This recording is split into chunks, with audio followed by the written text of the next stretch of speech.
Tonight, he's the anchor of CBS News Sunday Morning. It's Sunday morning on CBS, and here again is Charles Osgood. Yes, that's me being interviewed by Larry King a few years back. Time now to return the favor. When I interviewed him, we had a fine old time, reminiscing about the business and talking TV. Now, I'm frightened when I sing, which is in my milieu. I mean, I know I sort of do that well. I've had wonderful opportunities. I got a lot of good mileage behind me. And I've also got a lot of good mileage ahead of me, too. See, I've made some commitments to be a syndicated talk show host, which is going to make me a very wealthy woman. In the land of talk shows, there is a king. What a way to make a living, huh? And people call him Larry. Do you pinch yourself, saying, how did all this happen to me? How old were you when you said, I'm going to run for office? You're talking about the cream of the crop. Did you ever say to yourself, I'm an alcoholic? Yes. What? With 21 years on the air, Larry King Live boasts a roster of guests straight out of the pages of Who's Who in entertainment. Proudest thing in my life. I am running for president of the United States. Politics. Here's a guy who's called me everything but a blue goose and told the American people that they can't trust me. What was it like to kill someone? Even the criminals are famous. Larry, I don't dwell on that much.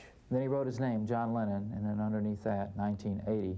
My basic attribute is I'm intensely curious about why you do what you do. That fascinates me more than what happened that day. What is it like to do it, to send men to die? What is it? Being president during a war is difficult. Presidents lead countries, so I have a lot of respect for that. And I bring that to the interview, I think. This is Larry King, and it's my great pleasure to have a special guest this weekend. And the interview brought Larry King fame and fortune that's beyond even the imagination of a young Larry Zeiger growing up in Brooklyn in the 1930s. And that's really saying something, because that boy could imagine quite a bit. When I was a kid, I was a radio freak like you. I was a nut.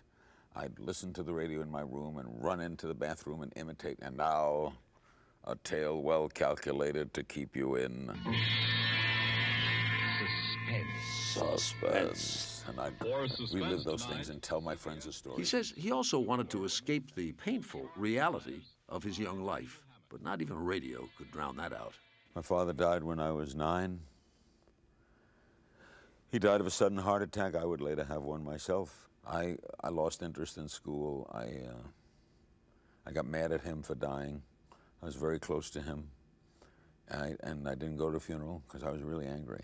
It was very hard to be 9 years old, 9.5, and lose a parent, especially because some relatives would say, well, Larry, you're the head of the household now, you know. I got a 6-year-old brother and a mother, and I'm the head of the household. I'm going to be mad at the guy who left. With 2 young boys to look after, his mother couldn't take a job. We went on relief for 2 years. They call it relief, now it's welfare. New York City bought my first pair of glasses. I never forgot that, never forgot being poor. Relief inspectors would come to the house and look in the refrigerator to see what kind of meat my mother was buying. They paid our rent and we got $34 a week. And we stayed that way for 2 years until I now was 11 years old. I could stay home myself. And my mother went out to work. But I would have to say I was poorer than my friends. I don't think I saw a $20 bill until I was 17 years old. We were very poor. King graduated high school, but he didn't go to college. He says he was knocking around, doing odd jobs, when he heard there might be jobs on the radio in Miami.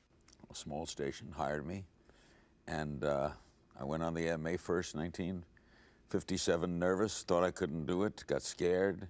They gave me a new name. They changed my name from Larry Zeiger to Larry King. I changed it legally. I was choking up. The general manager kicked open the door. He said, this is a communications business. Communicate. Hey Larry, we're with you again. Right here on the Larry King Show. He's been communicating ever since. Nearly 50 years now. And more than 40,000, that's right, 40,000 interviews. You hadn't gone to college. Don't you have to know a lot in order to talk to all these people? You have to be curious about a lot. You have to read your newspapers. If you know too much, that's dangerous. If you're going to do an interview, as you will be doing an interview later tonight, do you think in advance about that person, and is there something you expect from the interview? Very little. One, I don't expect. I'd never gone on the air with an agenda, and I think about the interview about an hour before. But I don't think what specifically I'm going to ask. I'll go over, we're doing Governor McGreevey tonight, who became, announced he was gay. Larry King, I presume. Governor. So I don't need any information beyond what was it, when did you know you were gay, and what was that like? What was it like to be gay and married to someone? I don't want to know his answers. That had to be the worst moment of your life, right? No, it wasn't. Was not. No. Patsy's handwriting was the only one that couldn't be eliminated. Therefore, she is a murderer. That is absurd. In interview after interview, Larry King reigns not with an iron fist, but with a light touch. God could have not given you this. Right.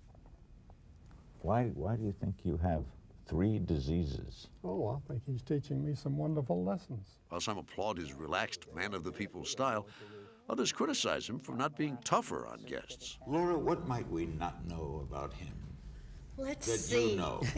No, really. There's the school of interviewer where it's time for Mr. District Attorney, where you don't feel as if you've done your job unless you've got the guy sweating and Well, you have tears. to humiliate them. Yeah. Which is, it's easy, by the way, it's cheap. What did you mean by that? You know what I mean? It ain't hard.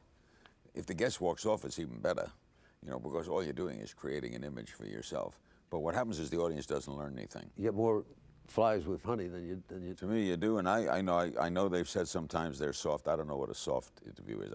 I don't consider I've ever done soft. I try to ask the best questions. I mean, now you don't want to be mamby-pamby. That you never want to be. If things are going wrong, you got to ask about what's going wrong in the world. But you don't have to. You don't have to do it soft, and you don't have to do it harsh. What happened with the submarine? It sunk. Why? What caused it? I don't think I can explain what I do. I just do it. I've been doing it 50 years is a freaking long time. Must be doing something right. Doing it right, says King, means being fearless about mixing it up with the guests. Kermit, What's the hand? Mine are sort of Watch pink and it. blue. Piggy, I wasn't making a move for you. Fine. Stop it! To do live television, as King does, 5 nights a week, you have to be unflappable. Don't make a man. Sorry, Larry. Sorry. I found out he is, not only when he's doing his show, but also when he's doing mine. I started as a morning man, and then I've always been on at night. This is very embarrassing. That's a cell phone, and you didn't put it on. What are you supposed to put it on? Vibrate? You're supposed to put it on, turn it off, is what you're supposed to put on. But it might be important. See, now Beyond turning off your cell phone, King says, another good interview tip is this. Listen to the answers. I've been interviewed by somebody who had prepared a list of questions. They got, and when you stop talking and answer the first question, they go to question number 2. I had that happen to me in Dallas once. Her third question was, what makes a good talk show host? And I could see she looks away, and I said, well, I don't know about others, but in my case, being employed by the CIA is a great deal of help because they feed me things to say every night that I feed out to people. And then she goes, and what about marriage? And what about marriage? Well, marriage has been a troublesome area for King. He's been married 7 times. For the past 9 years, he's been married to Shawn Southwick. Even King concedes it's hard to imagine a less likely match. He's Brooklyn-born, nearly 73, and Jewish. She's California-born, about 48, and Mormon. But he says perhaps because of their differences, the relationship works, and he's never been happier. In addition to 4 children from their previous marriages, the Kings have 2 young boys, Chance, who is 7 years old, and Cannon, who is 6. I like both names. They're different. They're athletic. Chance King, Cannon King, and they're 2 different people. Chance is cerebral, Cannon is show business. Their life is very different from what yours was when you were 6 or 7 years old. Oh, yeah. People say, don't spoil them. Okay, no, I don't know what to do not to spoil them. I really, Charlie, I need advice. I don't know what to do. I don't. Because they have this blessing of a life. I think they sense it. They're good kids. They're well-mannered kids. But it's got to have a long-term effect. But there's another long-term effect King would love to protect his sons from. The devastation he felt as a boy when his father died. Since 1987, when King had a heart attack and bypass surgery, he has stopped smoking, works out every morning, and eats a healthy diet. Today, he says he's grateful for the joy in his personal life, and he loves work as much as ever. And that, he says, is never going to change. Television is changing all the time. Do you worry about that? Yeah, you worry. But as Arthur Godfrey would later tell me about this business, the only secret in this business, there's no secret. Just be yourself. It always works.